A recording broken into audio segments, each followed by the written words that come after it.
காசா பகுதியில் வீடுகளை இடிக்கும் இஸ்ரேல். லெபனானில் போர் நிறுத்த ஒப்பந்தம் ராணுவம் கட்டாயமாக அமல்படுத்தும் இஸ்ரேல் காட் சுட்டிக்காட்டு. ரஷ்யாவுடன் கூட்டணி, ஐரோப்பாவை தூக்கி போட்டு அமெரிக்கா அதிபரை கண்டித்து வீதிக்கிறங்கிய ஆயிரக்கணக்கான மக்கள். பொலிவியாவில் 800 மீட்டர் பள்ளத்தில் விழுந்த பேருந்து, பலர் பலி. வெளிநாடு சென்ற மூலையில் புழுக்களுடன் திரும்பி வந்த பெண், வெளியான காரணம். ஆக்கிரமிக்கப்பட்டு மேற்கு கரையில் உள்ள துல்கரேம் அகதிகள் முகாமில் இஸ்ரேலிய படைகள் 23வது நாளாக தாக்குதல் நடத்தி வரும் நிலையில் அங்கு பெரிய அளவிலான இடிப்பு நடவடிக்கையை மேற்கொண்டு வருகின்றனர். 3 வாரங்களுக்கு மேலான இஸ்ரேலிய தாக்குதல்களில் குறைந்தது 22 வீடுகள் அளிக்கப்பட்டுள்ளதாக வபா செய்தி நிறுவனம் தெரிவிக்கின்றது. துல்கரேமிலிருந்து இதுவரை சுமார் 10,450 பேர் வலுக்கட்டாயமாக இடம்பெயர்ந்துள்ளனர். முகாமிற்குள் இருந்து மேலும் 14 பாலஸ்தீனிய வீடுகளை இடிக்கும் அறிவிப்புகள் வெளியிடப்பட்டுள்ளன. இஸ்ரேலிய தாக்குதல்களில் குறைந்தது 22 வீடுகள் அழிக்கப்பட்டுள்ளன, 11 வீடுகள் எரிக்கப்பட்டுள்ளன. ஆக்கிரமிக்கப்பட்டு கிழக்கு ஜெருசலேமின் தென்கிழக்கில் இஸ்ரேலிய படைகள் ஜபல் முகமர் நகரத்திற்குள் ஒரு புல்டோசர் மற்றும் குழுவினருடன் சேர்ந்து பல வீடுகளை இடித்து தள்ளியது.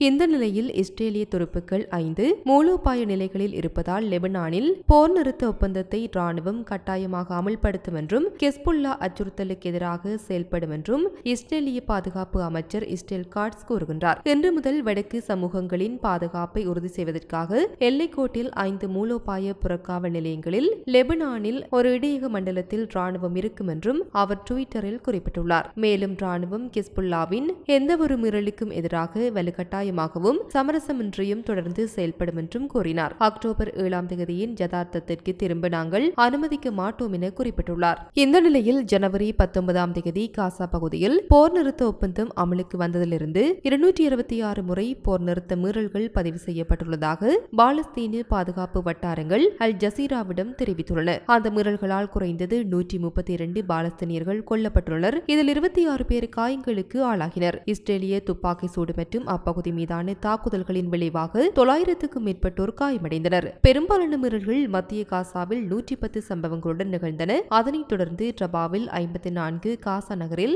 49, கான்யூனிஸில் 19 மற்றும் வடக்கு காசா பகுதியில் 13 சம்பவங்கள் நடந்தன. போர் நிறுத்தம் முழுவதும் இஸ்ரேலிய தலைவர்கள் உடனடியாக சண்டைக்கு திரும்புவதற்கான சாத்தியக்கூறுகள் குறித்து விவாதித்து வருகின்றனர். நெதன்யாகுவின் அமைச்சரவையில் உள்ள தீவிர வலதுசாரி அமைச்சர்கள் அந்த இடத்தை ராணுவ ஆக்கிரமிப்பிற்கு அழுத்தம் கொடுக்கின்றனர் என தெரிவிக்கப்பட்டுள்ளது.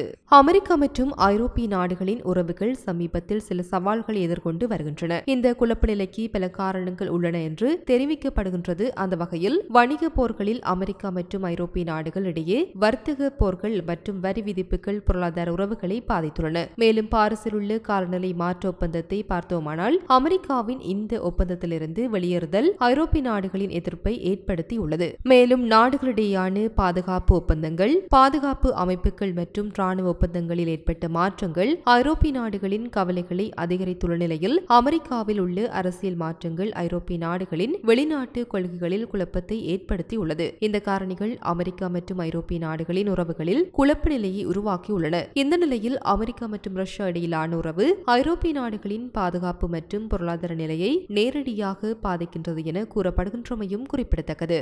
அமெரிக்க அதிபருக்கு எதிராக திடீரென தலைநகர் வாஷிங்டனில் உள்ள நாடாளுமன்ற வளாகத்தின் வெளியே பொதுமக்கள் போராட்டம் நடத்தி வருவதால் பரபரப்பு ஏற்பட்டுள்ளது. மேலும் தெரிய வருகையில் அதிபராக பொறுப்பேற்றது முதல் ட்ரம்ப் எடுத்த நடவடிக்கைகளுக்கு எதிராகவும் எலான் மஸ்கிற்கு அதிக அதிகாரங்கள் வழங்கியதை கண்டித்தும் ஆயிரக்கணக்கான மக்கள் திடீரென சாலையில் இறங்கி கோஷமிட்டு பதாதைகள் ஏந்தி தங்களின் எதிர்ப்புகளை தெரிவித்துள்ளனர். தேர்தலில் ட்ரம்ப் வெற்றி பெற்று அதிபராகியுள்ள நிலையில் உலகின் முன்னணி பணக்காரர்களில் ஒருவரான எலான் மஸ்கிற்கு தனியாக ஒரு துறை அமைக்கப்பட்டு அதன் பொறுப்பாளராக அவர் நியமனம் செய்யப்பட்டுள்ளார். இந்த நிலையில் கடந்த சில நாட்களாகவே எலான் மஸ்க் சில அதிரடி நடவடிக்கைகளை எடுத்து வருகின்றார். குறிப்பாக அமெரிக்க மக்களின் வரிப்பணம் வீணாவதை தடுக்க பல நாடுகளுக்கு கொடுக்கப்பட்டு வரும் நிதிகளை நிறுத்தி வருகின்றார். இந்த நிலையில் எலான் மஸ்கிற்கு அதிக அதிகாரங்கள் வழங்கியதை கண்டித்து மக்கள் ஆர்ப்பாட்டத்தில் இறங்கியுள்ளனர்.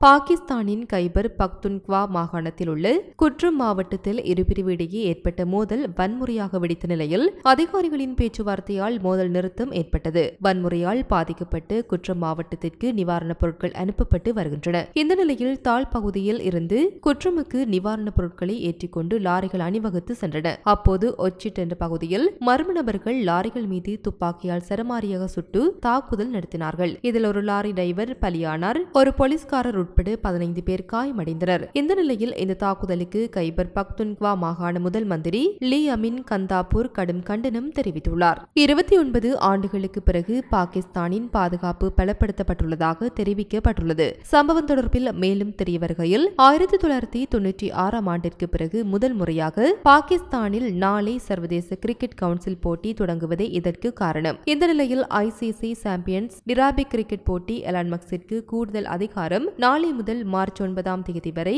லாகூர், கராச்சி மற்றும் ராவல்பிண்டியில் நடைபெற உள்ளது. இந்த நிலையில் 2009ஆம் ஆண்டு லாகூரில் இலங்கை கிரிக்கெட் அணி பயணித்த பேருந்து மீது பயங்கரவாத தாக்குதல் நடத்தப்பட்ட பிறகு எந்த சர்வதேச அணியும் பாகிஸ்தானுக்கு சுற்றுப்பயணம் செய்ய விரும்பவில்லை. இருப்பினும் 2019ஆம் ஆண்டு இலங்கை அணி பாகிஸ்தானுக்கு சுற்றுப்பயணம் மேற்கொண்டதன் மூலம் நாட்டில் கிரிக்கெட் படிப்படியாக மீண்டது. பாகிஸ்தானில் கிரிக்கெட்டை தொடர்ந்து பாதிக்கும் ஒரு முக்கிய காரணியாக பாதுகாப்பு இருப்பதால் நாளை தொடங்கும் சாம்பியன்ஸ் டிராபி கிரிக்கெட் போட்டிக்கு கடுமையான பாதுகாப்பை வழங்க அந்த நாட்டு அதிகாரிகள் நடவடிக்கை எடுத்துள்ளனர். அதன்படி பாதுகாப்பிற்காக ஈடுபடுத்தப்பட வேண்டிய காவல்துறையினரின் எண்ணிக்கை 13,000க்கும் அதிகமாகும். வீரர்கள் தங்கியிருக்கும் ஹோட்டல்கள் மற்றும் மைதானங்களிலும் அணிகள் செல்லும் பாதையிலும் சிறப்பு பாதுகாப்பு திட்டம் செயல்படுத்தப்படும். போட்டிகள் நடைபெறும் அனைத்து நகரங்களிலும் உயர் பாதுகாப்பு கேமரா அமைப்புடன் பொருத்தவும் திட்டங்கள் உள்ளன. கூடுதல் பாதுகாப்பிற்காக உயரமான கட்டடங்களிலும் துப்பாக்கி சுடும் வீரர்கள் நிறுத்தப்படுவார்கள் என்றும் தெரிவிக்கப்படுகின்றது. போப் பிரான்சிஸ் மருத்துவமனையில் தீவிர சிகிச்சை பெற்று வருகின்ற நிலையில் அவரது உடல் நலம் பெற வேண்டி பலரும் தேவாலயங்களில் பிரார்த்தனை செய்து வருகின்றதாக தெரிவிக்கப்படுகின்றது.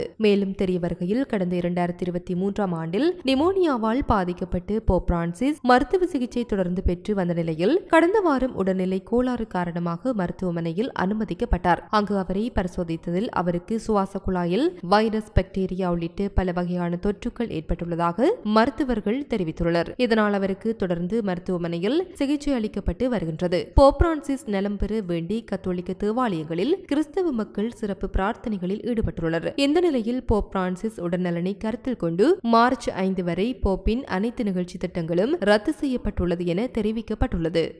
பொலிவியாவின் ஜோகல்லா பகுதியில் ஏற்பட்டு பேருந்து விபத்தில் 30 பேர் உயிரிழந்துள்ளனர். சம்பவம் தொடர்பில் மேலும் தெரிய வருகையில் பேருந்து சாரதியின் வேக கட்டுப்பாட்டை இழந்ததால் 800 மீட்டர் பள்ளத்தில் வீழ்ந்ததாக சர்வதேச ஊடகங்கள் செய்தி வெளியிட்டுள்ளன. மேலும் குறித்த விபத்தில் 4 குழந்தைகள் உட்பட 14 பேர் காயமடைந்து வைத்தியசாலையில் அனுமதிக்கப்பட்டுள்ளதாக தெரிவிக்கப்படுகின்றது. அமெரிக்காவில் உள்ள நியூ இங்கிலாந்தை சேர்ந்து ஒரு 30 வயது பெண் ஹவாய், ஜப்பான் மற்றும் தாய்லாந்திற்கு சமீபத்தில் சுற்றுலா சென்றுள்ளார். நாடு திரும்பிய அவருக்கு கடும் தலைவலி ஏற்பட்டுள்ளது. அதனைத் தொடர்ந்து பாதங்களில் எரிச்சல் ஏற்பட பின் உடல் முழுவதும் வலி பரவியுள்ளது. இந்த நிலையில் அவருக்கு எடுக்கப்பட்ட மருத்துவ பரிசோதனையில் அந்த பெண்ணின் மூளையில் ஆங்கிலோஸ்டிரா இன்க்ளைஸ் காண்டோனென்சிஸ் என்னும் உருளைப்புழுவின் பாதிப்பு ஏற்பட்டுள்ளது தெரியவந்தது. மேலும் தெரிய வருகையில் அந்த புழு அவரது மூளையில் ஏற்படுத்திய பாதிப்பால் அவரது கை கால்களில் எரிச்சல் உணர்வு ஏற்பட்டுள்ளது.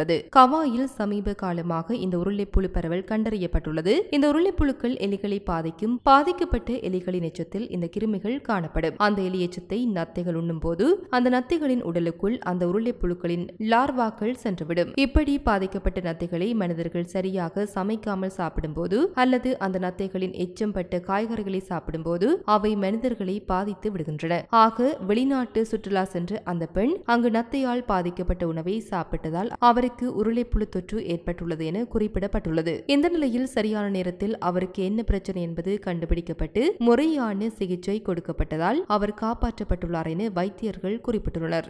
இது போன்ற பல செய்திகளை தெரிந்து கொள்ள நம்முடைய சமூக மீடியா யூடியூப் சேனலை சப்ஸ்கிரைப் செய்து அருகிலுள்ள பெல் பட்டனை கிளிக் செய்யுங்கள். மேலும் செய்திகளை உடனுக்குடன் தெரிந்து கொள்ள சமூகமீடியா.com என்ற இணையதளத்தின் வாயிலாக எங்களுடன் இணைந்திருங்கள்.